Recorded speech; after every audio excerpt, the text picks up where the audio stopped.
Shalom, selamat malam. Iya, shalom, selamat malam teman-teman. Selamat berjumpa lagi dengan kami, saya Yudo. Dan saya Roma Ya, dalam kita acara Alkitab ya. Alkitab. Iya, satu PA online bareng yang kita lakukan setiap hari Senin untuk menggali pasal-pasal yang terkenal yang ada di dalam Alkitab kita. Iya, betul. Dan biasanya kita nggak berdua ya kak ya? Iya, betul. Ada teman-teman kita, guest yang akan bersama-sama dengan kita mendalami firman Tuhan yang menjadi bagian kita hari ini ya. Iya, oke teman-teman, ini karena udah Mei, bahas tentang kebangkitan Yesus gitu ya. Iya. Nah, sepanjang Mei ini temanya akan tentang lahirnya gereja. Dan kita akan melihat nanti sepanjang 4 minggu perikop-perikop dari Kisah Para Rasul 1 sampai Kisah Para Rasul 5. Dan malam hari ini spesial karena kita akan mengambil satu tema perikop tentang kenaikan Yesus ke surga dari Kisah Para Rasul 1 ayat 6 sampai 11. Iya, betul sekali. Ya, silakan nih, Kos. Oke, ya. Selamat malam teman-teman semuanya. Selamat datang di UPA dan perkenalkan nama saya Nikos Septian, panggilannya Nikos, dan saya dari Salatiga, domisilinya sekarang di Salatiga. Dan kalau asal gereja ya gereja dari Gereja Injili Tanah Jawa, dan pelayanannya di bidang musik di gereja. Oke, thank you untuk perkenalannya. Ya, dari Selin, silakan Selin. Ya, shalom Kak, selamat malam. Malam. Malam. Iya Kak, perkenalkan saya Tabita Griselin Anugraheni, saya dipanggil Selin, saya dari Mojokerto, saya saya masih SMA di SMA Negeri 1 Puri, saya berdomisili di Kota Mojokerto. Kalau gereja saya gereja GSJPDI atau Pentakosta ya, namanya GSJPDI Perseba. Dan kalau pelayanan saya biasanya di musik juga, Kak. Oh, keduanya nak musik berarti ya. Oke, siap-siap. Ya, thank you untuk Nikos dan Selin untuk perkenalannya. Dan teman-teman yang sudah bergabung lagi, yang baru datang join di Alkitab malam hari ini, sekali lagi kita ada di PA Online bareng seri Alkitab. Satu penggalian yang kita buka untuk menggali pasal-pasal atau kitab-kitab yang ada di dalam kitab kita yang terkenal ya, yang top di dalam Alkitab kita dari sudut pandang yang baru. Iya. Nah, dan kita juga pakai metode ketika kita menggali, dan kita biasanya pakai metode yang relevan banget sama anak muda, yaitu metode SABDA. Simak, analisa, belajar, doa, diskusi, dan juga diakhiri dengan aplikasi. Jadi full circle ya. Jadi belajar Alkitab dan juga bagaimana kita menerapkan dalam kehidupan sehari. Oke, nah seperti yang saya bilang tadi, kita nanti akan menggali Kisah Para Rasul pasal 1 ayat 6 sampai 11. Ini satu peristiwa kenaikan Yesus ke surga, dan mengapa itu penting, apa dampaknya bagi murid-murid saat itu, dan apa dampaknya bagi kita saat ini, itu yang akan kita gali bersama malam hari ini. Tapi sebelum kita memulai penggalian kita, alangkah lebih baik kita akan berdoa terlebih dahulu ya. Oke teman-teman yang di rumah maupun Nikos atau Selin yang sudah siap, kita akan berdoa bersama-sama. Saya minta Kak Yudo bisa membuka dalam doa. Mari kita berdoa. Bapak Surgawi, terima kasih untuk malam hari ini, untuk waktu yang Tuhan kasih, untuk bagi kami belajar Alkitab, firman-Mu dari Kisah Para Rasul pasal 1. Kami berdoa Tuhan, kiranya Tuhan menolong masing-masing kami, baik host, guest, juga teman-teman yang terlibat dalam PA hari ini, sehingga kami semua boleh belajar tentang pentingnya Roh Kudus dalam kehidupan kami dan juga dalam gereja kami masing-masing. Kiranya Tuhan Kau menolong kami untuk mengerti untuk apa kami ada di dunia ini dan gereja Tuhan. Kiranya Tuhan semakin kuatkan dengan hadirnya generasi-generasi muda di tengah-tengah mereka. Tuhan, kami berdoa untuk jaringan, untuk listrik, untuk keamanan bagi kami semua. Kiranya Tuhan Kau menolong dan menjaga kami, sehingga kami boleh memuliakan Tuhan dalam PA malam hari ini. Karena Yesus Kristus Tuhan kami berdoa. Amin. Amin.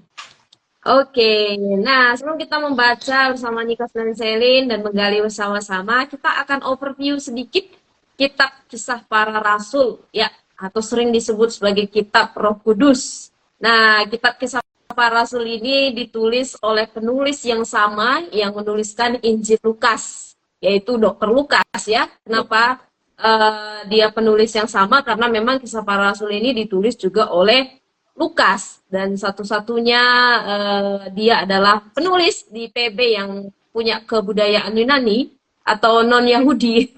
Selain itu penulis PB semuanya Yahudi soalnya gitu ya. Tapi Lukas satu-satunya yang spesial yang dipilih Allah juga untuk menuliskan Injil Lukas dan juga Kisah Para Rasul.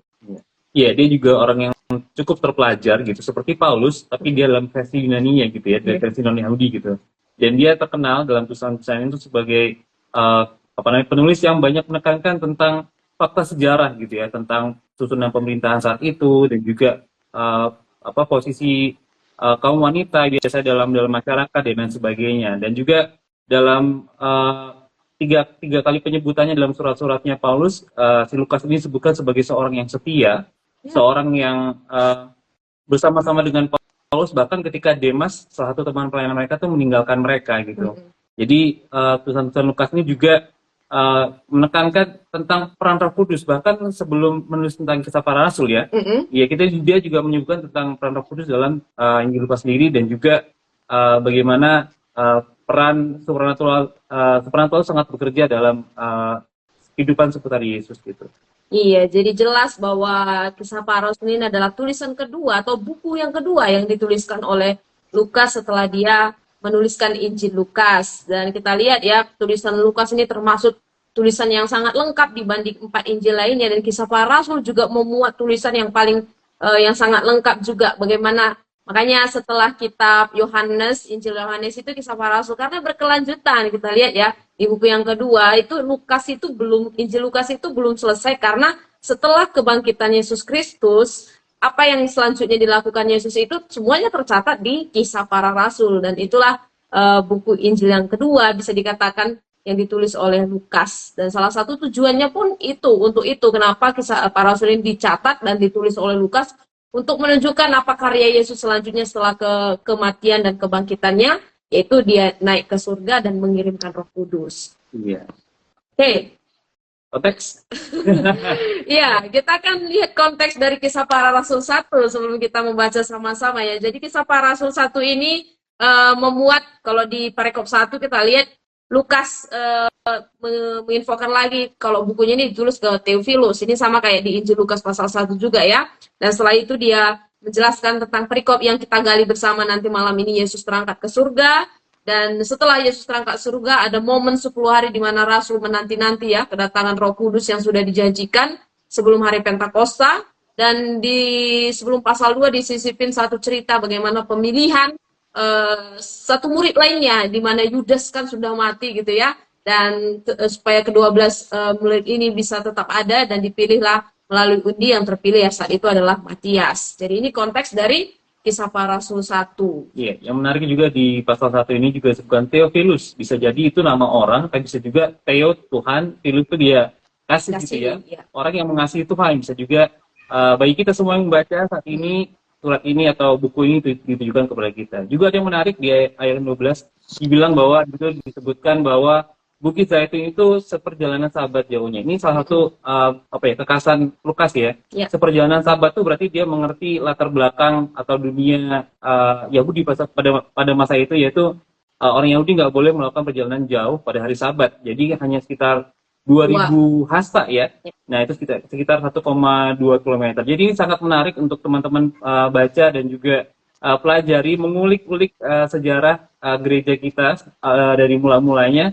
Dan ini kita akan mulai dengan ayat yang ke-6 sampai yang 11 pada hari ini. Oke, nah untuk itu nanti Selin baca ayat 6 sampai ayat yang ke-8, nanti Nikos ayat 9 sampai ayat yang ke-11. Kita akan gali, teman-teman di rumah juga silakan ikut membaca ya. Buka kitab Alkitabnya atau HP sucinya untuk membaca Nats ini, kenaikan Yesus ke surga. Ya, dimulai dari Selin, silakan. Baik, Yesus diangkat ke surga. Lalu ketika berkumpul, mereka bertanya kepadanya, Tuhan, maukah engkau pada masa ini memulihkan kerajaan bagi Israel? Jawabnya kepada mereka, kamu tidak perlu mengetahui masa dan waktu yang ditetapkan Bapa sendiri menurut kuasanya. Tetapi kamu akan menerima kuasa bila mana Roh Kudus turun ke atas kamu, dan kamu menjadi saksi-saksiku di Yerusalem, di seluruh Yudea dan Samaria, dan sampai ke ujung bumi. Oke. Ya, menjadi ayat 9. sesudah ia mengatakan demikian, terangkatlah ia disaksikan oleh mereka dan awan menutupnya dari pandangan mereka. Ketika mereka sedang menatap ke langit waktu ia naik itu, tiba-tiba berdirilah dua orang yang berpakaian putih dekat mereka dan berkata kepada mereka, "Hai orang-orang Galilea, mengapakah kamu berdiri melihat ke langit? Yesus ini yang terangkat ke surga meninggalkan kamu akan datang kembali dengan cara yang sama seperti kamu melihat dia naik ke surga."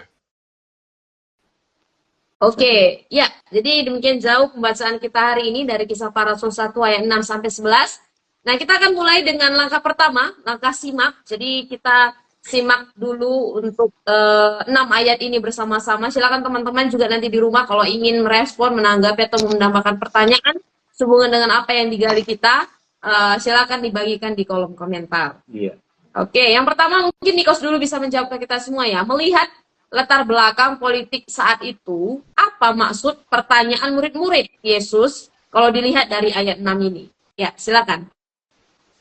Ya, kalau di ayat 6 ini kan ada pertanyaan, Tuhan maukah engkau pada masa ini memulihkan kerajaan bagi Israel? Kalau kita lihat konteks di sana, correct me if I'm wrong juga, Israel saat itu sedang dalam kondisi dijajah ya.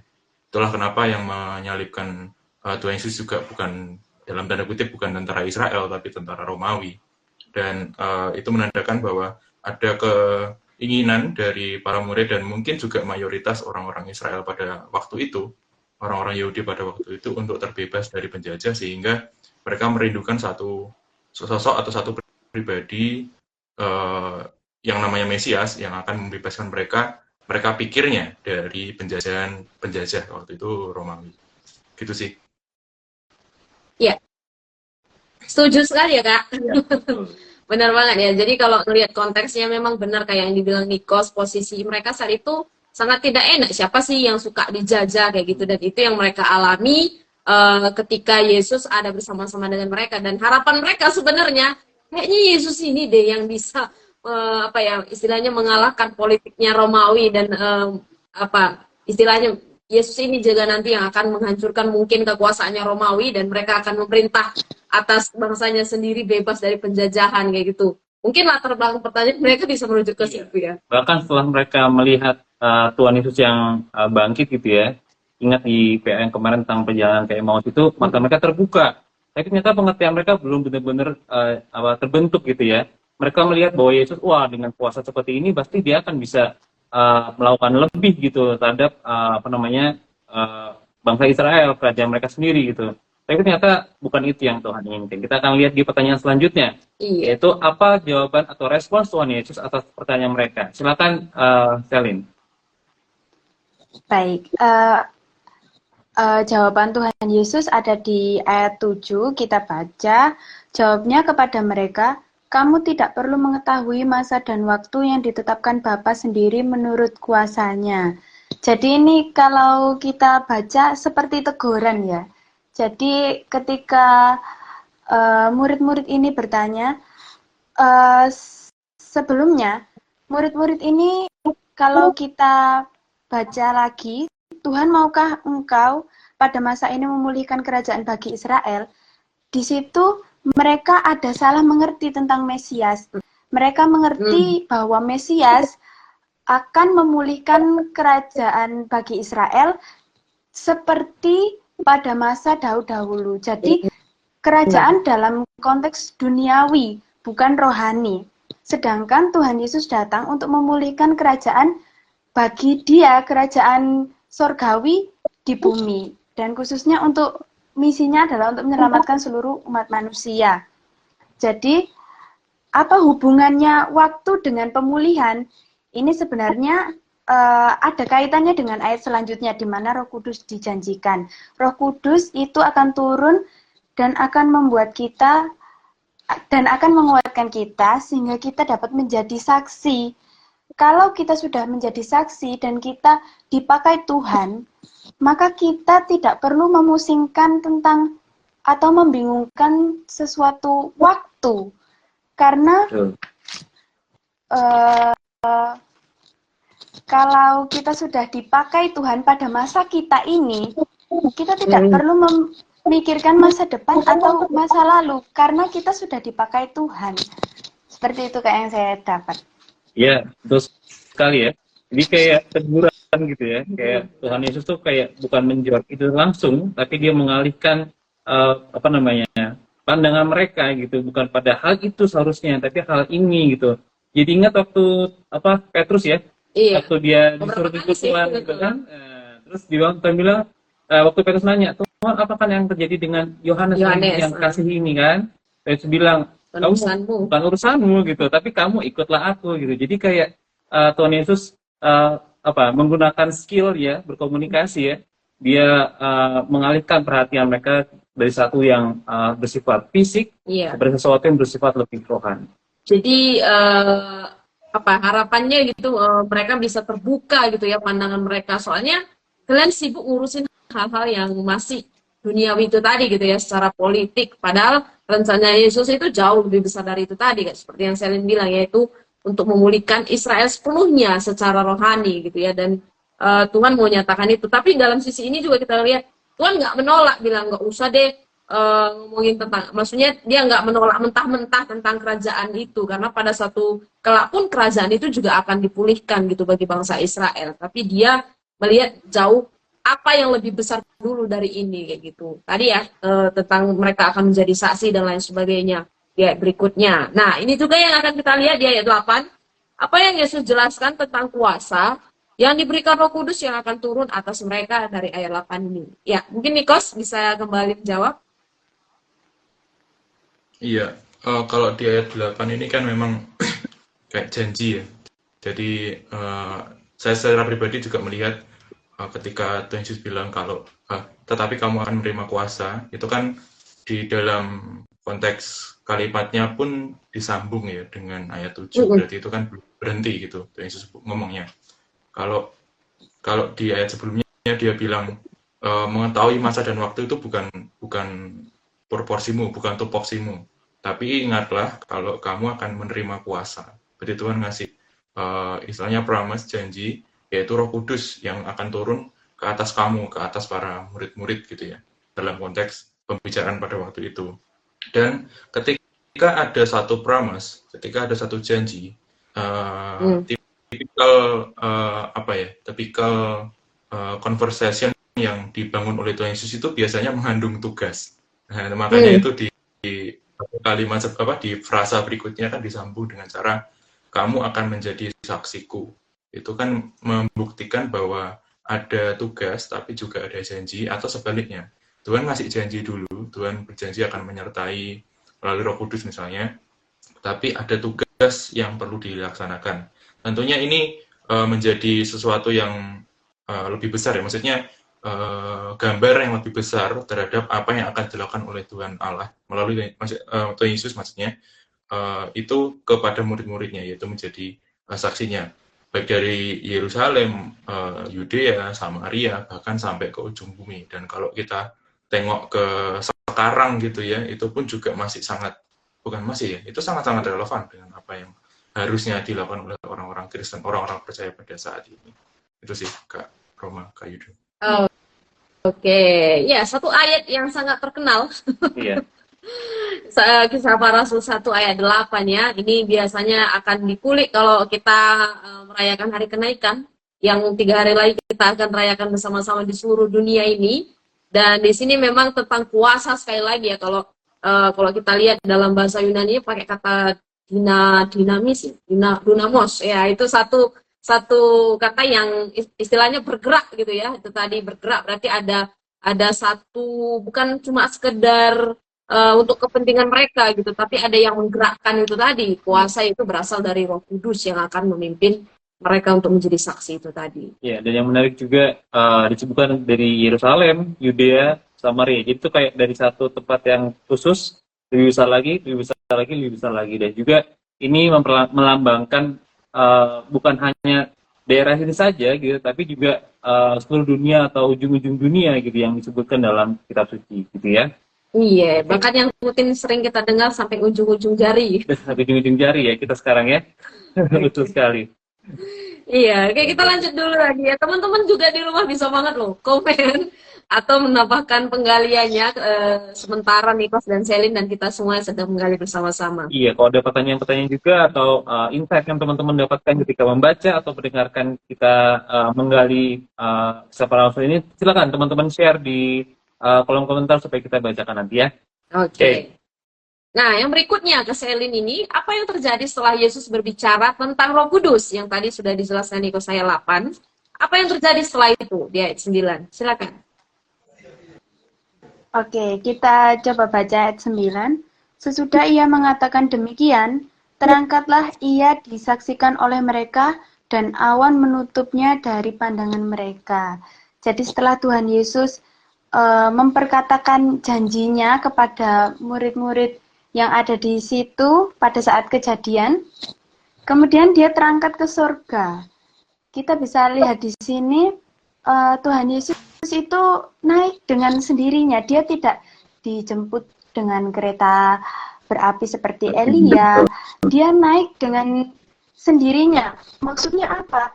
Dia naik dengan kuasanya sendiri, membuktikan kalau Tuhan Yesus itu sungguh-sungguhlah Tuhan.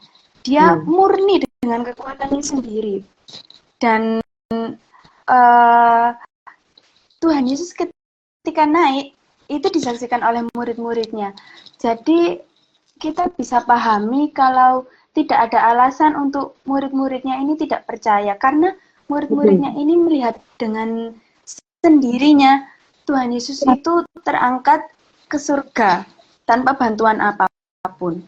Dan kemudian di masih ayat 9, dan awan menutupnya dari pandangan mereka. Ya. Jadi seperti karena Tuhan Yesus itu adalah Tuhan, dia punya kuasa. Kalau kita bisa ada filosofi gitu, awan adalah penghubung antara dunia atas dan dunia bawah. Kenapa Tuhan Yesus ketika naik ke atas ke surga itu disambut oleh awan? Ada kaitannya juga bahwa Tuhan Yesus itu adalah penghubung antara Bapa, antara yang di atas dan manusia yang ada di bawah. Seperti itu. Jadi setelah itu Tuhan Yesus naik dengan kuasanya sendiri. Itu sih, Kak. Oke. Wow, lengkap sekali ya. Iya. Jadi memang itu satu pemandangan kalau kita bisa bilang ya, pemandangan yang sangat menakjubkan gitu di hadapan mata muridnya sendiri gitu. Waktu Tuhan Yesus bangkit, mereka nggak lihat gitu ya. Yang kan dikasih tahu oleh 2 orang di dalam kubur gitu. Waktu Tuhan Yesus hadir sama mereka, yang mereka lihat dalam tubuh yang tangan yang bolong gitu, tangan lambung yang bersukanya gitu. Dan tapi sekarang mereka melihat dalam ini ya, satu hal yang menurut saya sendiri spektakuler gitu.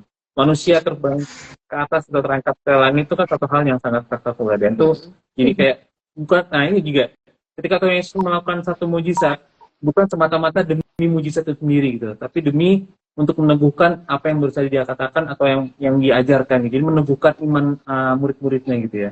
Iya, jadi itu sangat baik sekali. Benar sekali ya.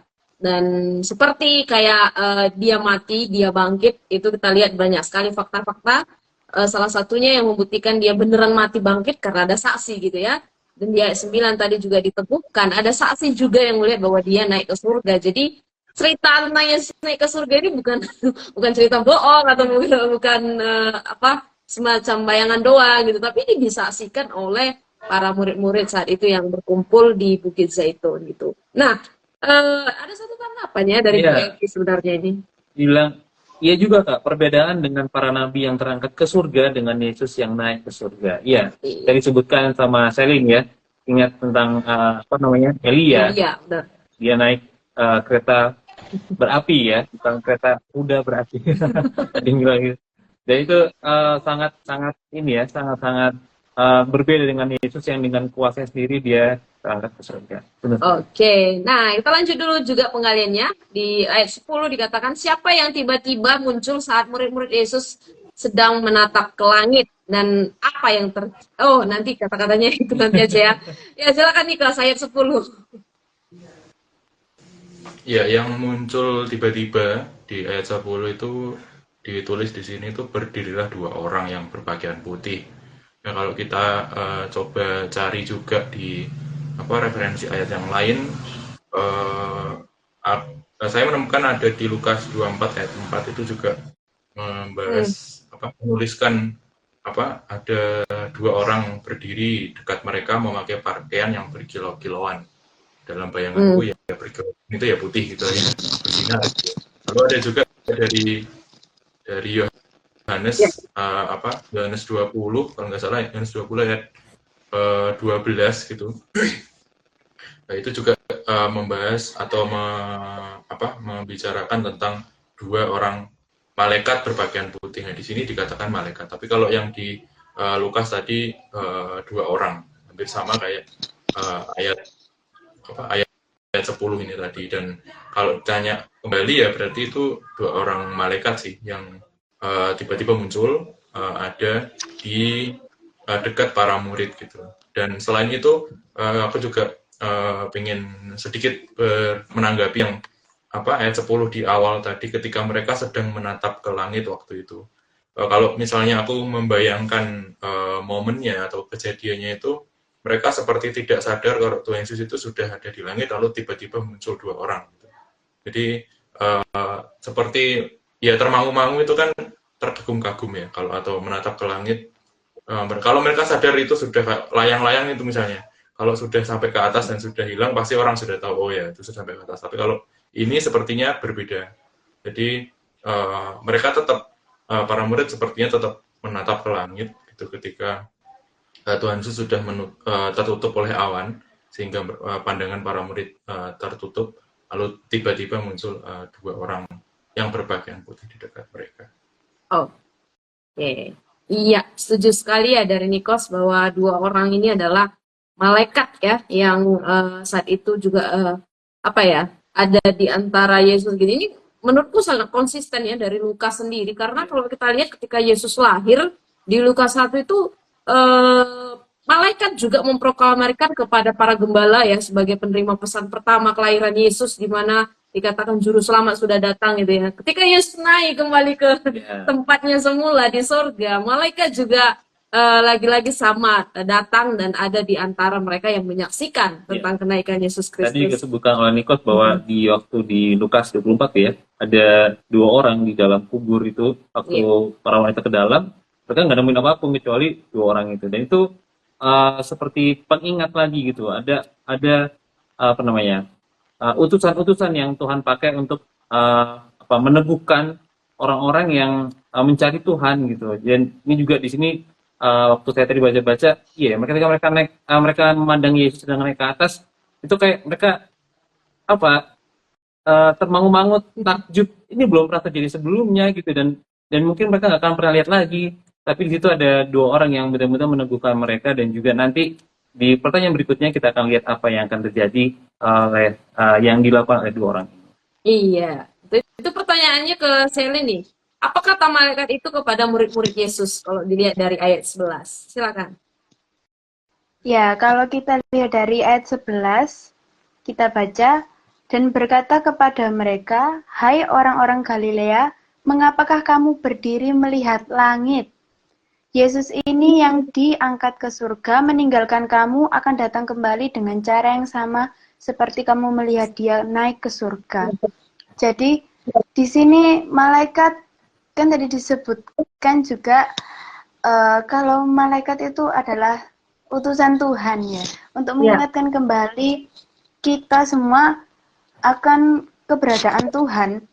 Jadi kita mulai dari ayat 11 yang awal, "Hai orang-orang Galilea," di sini saya jadi sadar kalau malaikat ini mengingatkan kembali kepada orang-orang yang ada di situ, termasuk murid-murid Tuhan Yesus, bahwa mereka itu hanyalah manusia biasa, hanyalah orang-orang ya, kalau kita lihat dari sejarah, kalau orang Galilea itu kebanyakan adalah nelayan yang kurang berpendidikan, ya seperti itu.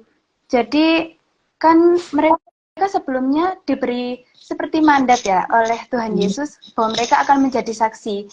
Di situ para malaikat mengingatkan mereka lagi, meskipun mereka sudah dipilih Tuhan untuk menjadi saksi baginya, mereka tetaplah hanya manusia biasa. Semuanya itu hanya karena Tuhan. Selanjutnya, mengapakah kamu berdiri melihat ke langit? Tadi dijelaskan juga bahwa orang-orang yang ada di situ seperti termangu melihat kejadian itu ya ketika Tuhan Yesus naik ke surga itu. Jadi seperti seakan-akan malaikat ini menyampaikan, kamu ini sudah menjadi saksi bagi Tuhan. Kamu jangan hanya berdiam diri di sini saja menatapi langit dengan tidak sadar dengan keadaan yang terjadi, tetapi bekerjalah, tetapi lakukanlah apa yang diperintahkan Tuhan itu. Jadilah saksi, nantikanlah Roh Kudus. Kemudian kita baca selanjutnya, Yesus ini yang diangkat ke surga, meninggalkan kamu, akan datang kembali dengan cara yang sama seperti kamu melihat dia naik ke surga. Setelah mereka ditegur, supaya mereka tidak tinggi hati karena menjadi saksi, mereka disadarkan bahwa apa yang mereka lihat ini adalah mujizat yang besar, tetapi bukan untuk dijadikan sesuatu yang membingungkan bagi mereka, karena waktu itu kan mereka melihatnya seperti tercengang gitu ya. Tetapi di sini malaikat juga menghibur mereka. Kamu jangan hanya diam di sini saja, kamu sudah dipilih Tuhan, maka kamu kerjakanlah. Karena Tuhan akan datang kembali. Janganlah kamu bersedih hati karena Tuhan meninggalkan kamu. Karena dia akan kembali. Seperti saat kamu melihatnya saat ini. Seperti itu, Kak. Oke. Setuju? Setuju banget ya. Itu konsisten juga di Lukas 24 ayat 6-7. Dua orang yang dalam kubur itu dibilang begini, mengapa kamu mencari dia yang hidup di antara orang yang mati? Itu konsisten kayak di ayat yang sebelah kan, mengapa kamu berdiri melihat ke langit? Jadi kayak menegur ya, mengapa kamu melihat ke langit? Mengapa kamu mencari dia di antara orang mati? Jadi kayak, loh, kamu ngapain di sini gitu? Nah, setelah itu dia dua orang itu langsung memberikan instruksi selanjutnya. Jadi kayak ini ya, kayak benar-benar utusan ya. Yang pertama mengingatkan tadi, kemudian juga memberi instruksi selanjutnya. Apa yang harus dilakukan setelah ini gitu loh. Jangan cuma domblong di sini aja. Kalau orang Jawa bilangin domblong itu ngelihat sesuatu yang wah gitu. Tapi lakukan sesuatu atas apa yang sudah kamu lihat gitu. Jadi sungguh satu peneguhan juga bagi kita ketika kita melihat satu mujizat, satu hal yang membuat kita takjub akan kemuliaan Tuhan atau kuasa Tuhan. Itu bukan semata-mata untuk membuat kita takjub ya, tapi membuat kita untuk melakukan langkah selanjutnya dari peristiwa itu gitu. Iya, dan pesan malaikat ini juga sangat spesial gitu. Dan ini sangat satu-satunya yang di dalam iman kekristenan mungkin ya. Jadi nubuat atau eskatologis tentang kedatangan Kristus yang kedua kali itu benar-benar sudah dari dulu sekarang sampai selamanya itu nanti akan ada kayak gitu, di mana Kristus akan datang kali yang kedua dengan cara yang sama ketika mereka menyaksikan Yesus naik ke surga. Iya, terkait itu ada teman kita yang juga kasih komentar. Jadi kesimpulannya nanti kedatangan Yesus yang kedua kali dari langit tiba-tiba turun, begitu Kak? Bisa jadi dikira superhero seperti di film ya Kak? Ya mungkin ya, tapi pasti kita bakalan takjub ya menurut saya ya.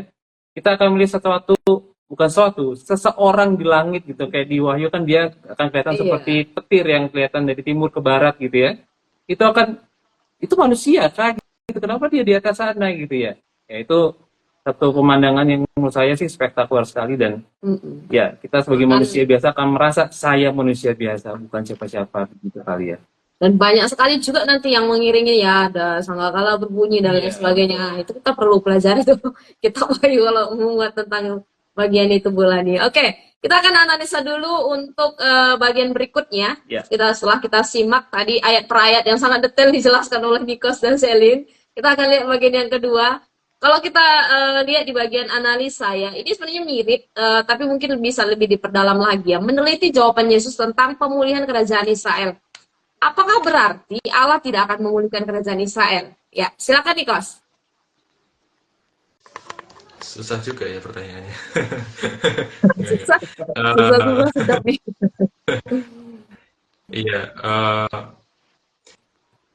bagi saya sendiri sebenarnya ini juga jadi pertanyaan ke Yudo, ke Roma dan juga Selin. Karena waktu belajar ini pun juga saya bingung sebenarnya untuk bisa menjawab apa namanya, kenapa sih murid tanya kayak gini, emangnya Tuhan Yesus nggak akan at the end of the day memulihkan bangsa Israel? Uh, Ya jawabannya sih, kalau menurut saya Israel sudah dipulihkan. Karena waktu itu kalau lihat dari konteks mereka dijajah oleh bangsa Romawi, lalu bangsa Romawinya ambruk, runtuh dan sebagainya. Mereka juga mengalami dalam sejarah sebagai sebuah bangsa ya, bukan sebagai sebuah apa namanya kaum. Itu juga mengalami banyak peristiwa sejarah yang mengiringi bangsa Israel atau bangsa Yahudi, Jewish gitu. Nah, tapi di tahun 1900-an mungkin ya, aku lupa itu, mereka juga akhirnya bisa kembali di apa namanya, membentuk satu kumpulan lagi dan sekarang kita kenal sebagai negara Israel. Menurut saya dari sisi itu secara negara sudah dipulihkan. Tapi saya juga tidak menutup mata dengan banyaknya hal yang mungkin dilihat di media sekarang, juga di berita-berita, bagaimana orang Israel itu pun juga masih tidak mempercayai Tuhan Yesus sebagai Mesias gitu. Mereka tetap rindu akan Mesias yang versinya mereka gitu. Jadi ya kalau dilihat dari sejarah pun di Alkitab kan juga Israel seperti itu kan, naik turun. Nah itu sih kalau dari aku Kak Roma. Mungkin Selin bisa bantu juga. Ini bagi saya sendiri yang masih agak belum nemu beneran jawabannya. Iya. Oke, Selin mau membantu atau setuju dengan Niko? Saya ada jawaban lain, Kak. Oh, Ya, jawaban lain ya, silakan coba. Menurut saya, gini, Tuhan Yesus sudah memulihkan Israel, tapi ini ya Kak, agak sulit juga ini ya jawabnya. Kalau menurut saya, kan tadi maksud Tuhan itu bukan memulihkan kerajaan secara duniawi, tetapi secara rohani. Dan di situ Tuhan sudah memberikan Roh Kudus untuk menjadikan bangsa Israel ini menjadi saksinya, terutama tadi ada murid-muridnya, orang-orang di Galilea, dan kemudian di sejarahnya akan terjadi penekanan karena penjajahan Roma dan lain sebagainya, sehingga mereka pun menyebar dan akhirnya Tuhan bisa memakai bangsa Israel itu untuk memulihkan seluruh dunia. Memulihkan ini bukan dalam maksud duniawi, tetapi rohani, di mana kabar keselamatan dari kita dijadikan saksi, kemudian kita bisa menyaksikan kebaikan Tuhan dalam kehidupan kita sehari-hari, dan kita bisa bagikan itu. Dimulai dari ketika Tuhan Yesus naik ke surga ini disaksikan oleh murid-muridnya dan orang-orang di Galilea itu, kemudian menyebarlah kepada kita semua sehingga kita semua bisa pulih secara rohani, bukan secara duniawi saja, karena duniawi itu terbatas Kak, ya bukan untuk selama-lamanya, dan ya seperti itu Kak. Iya, oke, siap. Sebenarnya ini melengkapi jawaban kalian berdua ya. Jadi memang satu sisi gitu ya, Yesus nggak menentang saat itu ketika mereka memulihkan Israel, nggak menentang pengharapan mereka tentang pemulihan Israel secara politik juga ya. Tapi seperti Selin tadi bilang, secara rohani mereka dipulihkan gitu ya. Dan memang untuk itulah kerajaan Tuhan sebenarnya dinyatakan di muka bumi gitu, di mana mereka menjadi saksi tadi seperti Selin bilang. Tapi di sisi lain juga, karena ini bersifat nubuatan juga ya, satu titik nanti di mana Kristus juga nanti akan kembali datang, ya memang Israel adalah bangsa pilihan Tuhan gitu. Mau tidak mau, kerajaannya secara politik itu pun nanti di mana Kristus juga yang akan memerintah dan memulihkan bangsa pilihannya. Bahkan Tuhan Yesus kan juga disebut sebagai raja dan nabi gitu ya. Raja yang tidak akan berakhir masa pemerintahannya, dia akan kekal gitu ya. Dan bukankah itu ketika kita menyebut raja, bukankah itu istilah politik gitu? Ya, itu juga nanti pada saatnya kita ketika mengenal lebih dalam lagi tentang Kristenan, tentang Yesus sendiri, kita akan melihat bahwa istilah ini dan juga tadi jadi ditanyakan oleh para murid juga ada benarnya juga dalam ranah rohani iya, nanti juga dalam kemegahan yang ketika kegelapan Tuhan Yesus kembali itu juga akan tergenapi juga gitu ya. Iya. Jadi bukan berarti Yesus enggak memulihkan bangsa Israel. Iya, itu. Dalam arti sudah dan akan. Ya, itu already but not yet ya kalau dalam teologis dimaksudkan seperti itu. Oke, kita lihat dulu untuk langkah berikutnya. Ini ke inti kita nih. Mengapa Yesus harus naik ke surga dan apa pentingnya? Ya, mungkin dari Selin ya. Silakan. Oh iya, Kak. Tadi pertanyaannya mengapa Yesus harus naik ke surga dan apa pentingnya? Kalau kita baca di ayat yang kita bahas sekarang, kalau kita pikir secara gamblang, kalau Tuhan Yesus tidak naik ke surga, maka Roh Kudus tidak akan dijanjikan. Dan kalau Tuhan Yesus tetap ada di dunia, tetap ada di bumi, dia akan terbatas dengan kemanusiaannya, karena bagaimanapun bumi segalanya terbatas. Ketika Tuhan naik ke surga, dia akan menjadi tidak terbatas, dia kembali lagi, dan dia pun akan menyediakan tempat bagi kita. Di mana ya, itu disebutkan, ada ya Kak ya? Ya, jadi ketika Tuhan itu naik ke surga, dia akan menyediakan tempat. Hal ini menurut saya, Kak, itu berhubungan dengan Roh Kudus. Karena ketika Tuhan Yesus naik, Roh Kudus turun, Roh Kudus menjadikan kita saksi, Injil keselamatan diberitakan, maka akan adalah tempat di surga. Karena manusia pun menjadi diselamatkan. Gitu, Kak, menurut saya. Oke, iya ya. Jadi benar, Yesus harus naik ke surga. Kalau enggak, murid-murid enggak akan ngapa-ngapain. Dan Roh Kudus juga enggak akan turun seperti yang sudah dijanjikan ya. Yesus harus naik supaya Roh Kudus turun. Dan kalau Roh Kudus turun, Roh Kudus yang akan menyertai mereka untuk bersaksi gitu. Dan kita pun sama gitu seperti murid-murid pada waktu itu gitu ya. Kita yang sudah menerima Kristus sebagai Tuhan, Roh Kudus berdiam di hati kita yang akan menuntun kita. Nah ini ada tanggapan nih, Mas Ian ya Kak Yud ya. Ya, dari Kak Deborah Wisnu. Tiba-tiba turun bisa aja sih, karena kan memang nggak ada yang tahu kapan waktunya. Iya, gitu. Pertanyaan satu, seperti apakah murid dari Bu Deborah nih? Ya. Sepertinya apakah murid-murid Yesus masih menantikan Yesus sebagai Mesias memulihkan masalah seperti yang mereka bayangkan? Ya, iya tadi kita sudah bahas juga ya. Ya, Bu Deborah bukan tentang pemulihan rohani maksud murid-muridnya ya. Iya. Masih terkunci di pemahaman yang lama gitu ya. Terus ada pertanyaan dari Reni, bukannya ketika Yesus bangkit dari kematian dia sudah menggunakan tubuh yang berbeda ya Kak? Oh iya tadi menjawab, mungkin merespon dari jawaban Selin ya, di mana tidak terbatas ya, tubuh yang Yesus pakai itu tubuh kemuliaan ya, tidak terbatas ruang dan tempat gitu. Di beberapa momen ketika penampakan kan, ketika jalan ke Emmaus juga tiba-tiba Yesus tidak ada di antara dua murid gitu ya. Jadi ya, satu sisi memang kita lihat setelah kebangkitannya Yesus sudah memakai tubuh kemuliaannya. Tapi juga kalau dilihat itu perannya berbeda antara Kristus dan juga Roh Kudus gitu. Perannya yang satu raja dan nabi, satu yang lagi adalah penolong dan penghibur. Di Yohanes tadi sempat dibahas, Yohanes 14 ayat yang ke-26. Akan tetapi penolong itu yaitu Roh Kudus yang akan Bapa utus dalam namaku, dia akan mengajarkan segala sesuatu kepadamu dan akan mengingatkanmu pada semua yang telah kukatakan kepadamu.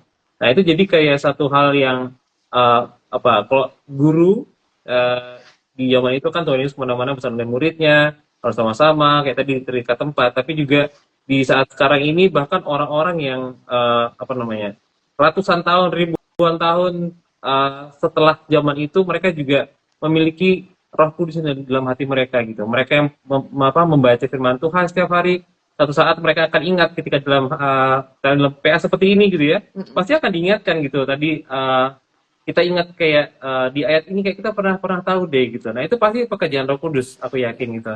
Dan ketika kita mau mengabarkan Injil kepada orang lain, tidak saat-saat genting Tuhan akan kasih perkataan dalam mulut kita lewat Roh Kudus. Itu juga pekerjaan Dia juga gitu, bukan kekuatan atau hikmat kita gitu ya. Amin. Nah, mungkin ini bisa Nikos tambahkan juga ya, karena sudah Ya. sedikit. Apa pentingnya nih janji akan turunnya Roh Kudus bagi murid-muridnya dan bagi kita sekarang ini? Ya, silakan Nikos. Ya, kalau turunnya Roh Kudus itu memang menjadi, tadi Mas Yudo sempat singgung terkait menjadi penolong dan juga penghibur. Secara singkat, jawabanku adalah kalau kita ada tugas, kita tidak ada pemandu, penolong, itu susah juga untuk bisa melakukan tugas yang kepercayaan yang dikasih oleh sang pemberi tugas. Dalam hal ini adalah Tuhan Yesus sendiri. Dan para murid waktu itu, kalau kita melihat konteksnya ya, mungkin kita baca sekarang kan dalam kondisi yang mungkin sedang baik-baik aja, tapi waktu itu memang mereka juga dalam kondisi yang sangat-sangat terancam dalam tanda kutip. Maksudnya tarik sedikit mundur, kenapa mereka berkumpul di satu tempat, itu kan itu juga jadi salah satu sign di mana mereka itu juga sebenarnya sedang diburu mungkin ya sama orang-orang yang tidak suka dengan Tuhan Yesus, dan juga fakta bahwa Tuhan Yesus bangkit dari kubur dan akhirnya naik ke surga.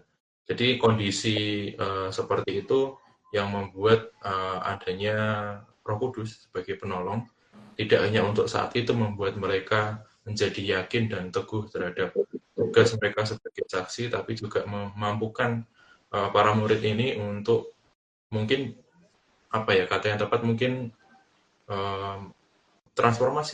mentransformasi para murid ini secara pribadi juga gitu. Ya contoh Petrus lah misalnya, dari yang menyangkal dia menjadi salah satu murid Yesus yang menjadi pengkhotbah yang sangat berdampak bagi banyak orang. Dan kalau dari kita kita juga, karena kita tidak berjalan bersama dengan Tuhan Yesus secara fisik, maka Roh Kudus itulah yang jadi menjadi ya tuntunan kita gitu. Dalam kita juga tentunya dalam kita menggali firman Tuhan, membaca kitab suci, membagikannya.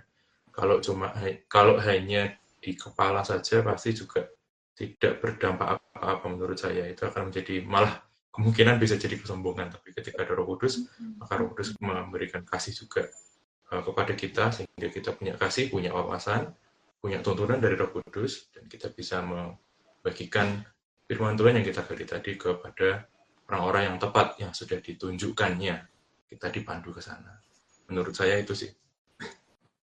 Oke, thank you. Ya, jadi benar sekali ya. Sebenarnya banyak sekali ya fungsi dan karya dari Roh Kudus yang mengerjakan banyak hal dalam kehidupan kita atau murid-murid saat itu. Tapi yang paling utama adalah menuntun mereka ya untuk berani bersaksi dan bersaksi tentang Yesus yang mati dan Yesus yang bangkit gitu. Dan untuk itu juga sebenarnya masa sekarang kita pun harusnya menceritakan hal itu, karena ada Roh Kudus juga yang senantiasa menyertai kita ya. Tapi kan kata Nikos dulu, mereka menderita, mereka malah semakin keluar bersaksi gitu ya. Sekarang kenyamanan akan membuat kita susah bersaksi karena sudah terlalu nyaman. Nah, apakah kita juga perlu menderita seperti yang dialami para murid? Mungkin enggak gitu, tapi ya itu tadi ya, kepekaan untuk mau peka terhadap suara Roh Kudus, sehingga kita juga tetap mau dan berani untuk bersaksi tentang Kristus. Oke, teman-teman, karena waktu sudah tidak lama lagi kita masuk ke aplikasi ya. Nah, apa nih dampak dari kenaikan Yesus ke surga bagi kehidupan teman-teman secara pribadi? Dan mungkin sekaligus juga bagaimana teman-teman merayakan kenaikan Yesus ke surga tahun ini. Nanti dari Selin dulu ya, nanti disambung Nikos, silakan. Oke, Kak. Jadi pertanyaan pertama tadi, apa dampak Tuhan Yesus ke surga bagi kehidupan saya pribadi? Jadi ya banyak sekali. Kalau saya pribadi, ini semua sudah sudah diceritakan di Alkitab, di kitab-kitab Injil yang kita baca dan kita bahas sekarang, bahwa Tuhan Yesus itu punya karya yang besar, karyanya itu luar biasa. Kalau kita tarik sebelumnya, manusia itu kan semuanya berdosa, semuanya itu tidak akan luput dari dosa dan tidak akan pernah sempurna. Kemudian Tuhan Yesus turun, menebus dosa kita, kemudian dia naik dan memulihkan hubungan kita dengan Allah Bapa, hubungan kita manusia dengan Allah Bapa. Kemudian ketika Tuhan Yesus naik, turunlah Roh Kudus. Roh Kudus itu yang membantu kita sampai sekarang. Dari zaman dahulu, dari zaman ketika ayat ini kita bahas, ketika Tuhan Yesus masih ada di bumi dan naik ke surga, dari saat itu Roh Kudus turun hingga zaman sekarang kita bisa merasakan Roh Kudus, kita bisa mengalami Tuhan dalam kehidupan kita sehari-hari. Itu sudah suatu karya Tuhan yang luar biasa. Saya bersyukur di sini kita semuanya bisa mengenal Tuhan Yesus. Kita benar-benar sungguh bisa merasakan kalau Tuhan itu ada ya, oh Tuhan itu baik ya. Kalau kita mengalami kesusahan, tiba-tiba ada sebuah pengingat, dan kita tahu bahwa itu Roh Kudus, kita menjadi punya semangat baru. Dan ketika kita mengalami Tuhan dalam kehidupan sehari-hari kita, itu bisa membawa kita untuk membagikan kebaikan Tuhan itu sendiri. Kita bisa bersaksi juga melalui hal itu. Itu pun kalau hanya melalui kehidupan kita pribadi. Kalau kita membaca Alkitab, karena Alkitab itu sejarahnya, Alkitab itu kalau kita baca, kita bisa memahami bahwa Roh Kudus itu seperti apa, Tuhan melakukan karya-karyanya itu begitu luar biasa. Jadi, apa dampaknya untuk saya saat ini? Saya bisa mengenal Tuhan, itu dampak yang luar biasa dan yang saya syukuri. Dan apa yang harus saya lakukan untuk merayakan ini semua? Tentunya saya harus bersaksi, membagikan tentang kemuliaan Tuhan yang saya rasakan, kebaikan Tuhan yang saya rasakan, dan melayani. Karena Tuhan Yesus sudah terlebih dahulu melayani kita, terlebih dahulu menyelamatkan kita, melakukan segala yang baik pada kita. Maka kita juga harus memberi diri kita pada Tuhan. Itu sih, Kak. Amin. Wow. Komitmen yang luar biasa di masa muda yang masih SMA ya. Keren selingnya, Tuhan pakai terus gitu untuk melayani Tuhan dan juga bersaksi tadi ya tentang karya Kristus ke teman-teman sekolah ataupun nanti ke lingkungan di sekitarnya gitu. Dari Nikos gimana? Silakan. Ya, dampak sendiri ada satu kata sih, abundance ya. Jadi sangat Melimpah. sangat banyak dampak ya, berlimpah. Sangat banyak sekali dampak. Seperti yang Selin tadi sempat singgung juga, banyak hal yang Tuhan telah lakukan sepanjang tidak hanya hidup saya, tapi juga sepanjang zaman, sepanjang abad. Jadi kalau secara spesifik sih, saya melihat ada satu tujuan mungkin yang Tuhan pengen saya lakukan. Maksudnya dalam waktu dekat ini dalam bidang kepenulisan. Jadi saya sendiri selain mungkin ini jawab pertanyaan kedua juga. Selain nanti hari Kamis waktu kenaikan juga beribadah, tapi ada saya merasa ada satu mungkin keinginan atau mungkin dorongan juga untuk bisa menulis sesuatu gitu. Bukan buku, tapi sesuatu yang sederhana, pendek, terkait refleksi saya terhadap karya Tuhan Yesus sih. Jadi dari kematiannya sampai kebangkitan dan juga kenaikan untuk Kamis nanti. Itu sih, jadi belum tahu apakah itu benar-benar akan jadi sesuatu, tapi ya saya sendiri sedang crafting banyak bacaan, ya itu yang saat ini sedang saya lakuin sih. Dan itu banyak banget yang apa Tuhan kasih, dan sangat, bahasa Jawanya, eman-eman ya. Sayang banget kalau nggak dibagi ke orang lain. Gitu. Ya, betul sekali. Oke, sudah? Ya, terima kasih Nikos dan juga Selin untuk sharingnya. Luar biasa ya, dua teman kita ini sangat detail menjelaskan setiap ayat dan dari langkah pertama sampai aplikasinya. Kiranya teman-teman yang di rumah dan kita semua yang sudah menyaksikan bahkan menggali bersama-sama malam hari ini juga mendapatkan banyak sekali berkat, dan khususnya refleksi kita tahun ini dalam merayakan kenaikan Yesus Kristus ya. Kita mungkin pasca atau kematian Yesus kita rayakan dengan luar biasa, tapi kadang kenaikan ini kita lupa ya. kadang Bahwa lupa. ini sesuatu hal yang kayak tadi dibilang ya, bukan sesuatu hal yang hanya spektakuler gitu, tetapi sesuatu yang merupakan awal dari zaman baru gitu ya. Bisa dibilang kalau tadi Nikosnya nyinggung tentang dunia kepenulisan, ini sequel gitu ya. Sequel dari sebuah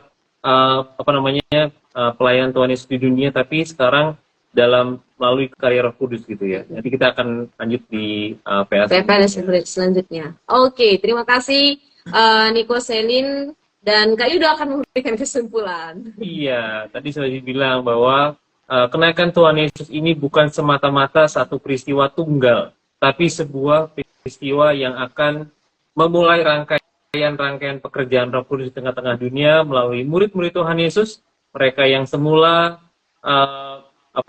tidak dikenal dengan keberanian yang mengabarkan Injil, tapi kemudian nanti mereka akan menjadi orang-orang yang luar biasa dipakai Tuhan. Dan tadi juga sangat diberkati dengan kesaksian teman-teman kita juga, dengan mereka juga, bahwa kenaikan Tuhan Yesus ini juga memberi mereka Roh Kudus dalam hati mereka untuk membuat sesuatu yang kreatif dalam mengabarkan Injil kebangkitan Tuhan kepada banyak orang lewat tulisan seperti Nikos, atau juga seperti Selin yang sangat baik dalam berkata-kata. Kita akan lihat bagaimana mereka Tuhan akan pakai dalam kehidupan mereka masing-masing. Gitu. Terima kasih Selin, Tuhan pakai masa mudamu untuk berbagi banyak tentang berkat Tuhan ke orang lain. Nikos juga terus diberkati Tuhan dalam pelayanannya atau dalam penulisan yang dilakukan. Dan teman-teman sekalian, selamat mempersiapkan diri juga untuk ibadah hari Kamis dalam perayaan kenaikan Yesus ke surga. Biarlah kita bisa merayakan momen ini bukan cuma sekedar rutinitas setiap tahun, tapi juga ada makna, sekali lagi refleksi yang kita lakukan untuk kita bisa terus istilahnya bersyukur untuk kenaikan Kristus dan Roh Kudus yang memimpin hidup kita hari lepas hari. Oke, kita tutup ya. Minta Selin bisa tutup dalam doa. Bisa, Kak. Ya, silakan. Mari kita berdoa. Tuhan Yesus, terima kasih Engkau telah menyertai Tuhan dari awal hingga akhir pembahasan kami Tuhan dalam Alkitab kali ini Tuhan. Biarlah apa yang kami ucapkan, apa yang kami renungkan, apa yang kami diskusikan ini Tuhan dapat memberkati bagi orang-orang yang menonton maupun dalam kehidupan kami pribadi Tuhan. Tuhan, biarlah dengan pembahasan kami kali ini kami dapat melakukan sesuatu yang baik, kami dapat mempraktekkan segala apa yang sudah Engkau berikan Tuhan melalui Roh Kudus-Mu dalam kehidupan kami. Biarlah kehidupan kami Tuhan bisa terus menjadi berkat dimanapun kami berada. Engkau memberkati Tuhan program Alkitab ini supaya dapat terus membagikan Tuhan firman-Mu, dapat membagikan Tuhan kesaksian akan pribadi Engkau Tuhan Yesus. Terima kasih Tuhan, kami menyerahkan doa ini ke dalam tangan-Mu di dalam nama Tuhan Yesus Kristus. Haleluya. Amin. Amin. Terima kasih sekali lagi teman-teman semuanya. Kami pamit undur diri, sampai ketemu minggu depan. Salam. Ayo PA. Ya, pastinya minggu depan kita akan ketemu lagi di dalam Alkitab di jam yang sama 19.30 sampai selesai. Nah, nanti bersama kita berdua atau mungkin guest yang lain dan guest yang lain lagi. Jadi kalau teman-teman ingin menjadi guest seperti Nikos atau Selin, silakan kontak kami atau DM kami. Nanti kita akan follow up. Jangan takut karena kita belajar Alkitab ya, belajar firman Tuhan bersama-sama. Dan masih dalam kitab Kisah Para Rasul, minggu depan kita akan belajar tentang Pentakosta, hari lahirnya gereja ya, dari Kisah Para Rasul 2 ayat 1 sampai 13. Seperti apa? pastikan datang dan ikut bergabung menggali bersama dengan kita. Teman-teman kasih tahu teman-teman yang lainnya, mention mereka untuk bisa ikut Alkitab ini ya.